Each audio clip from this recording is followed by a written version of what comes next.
ఏమనే మాటకర్థమే తెలియదు ఇన్నాళ్ళ వరకు మనసులో ఉన్న అలజడే తెలియదు నిన్ను చేరే వరకు ఎటళ్ళేదో జీవితం నువ్వే లేకపోతే ఎడారిగా మారేదో నువ్వే రాకపోతే నువ్వు నీ నవ్వు నాతో లేకుంటే నేనంటూ ఉంటానా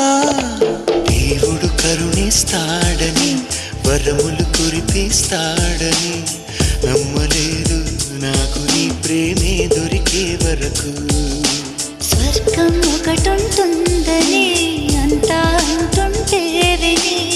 నమ్మలేదు నేను నీ నీడకు చేరే వరకు ఒకరికి ఒకరని ముందుగా రాసే ఉన్నదో మనసున మనసు బంధము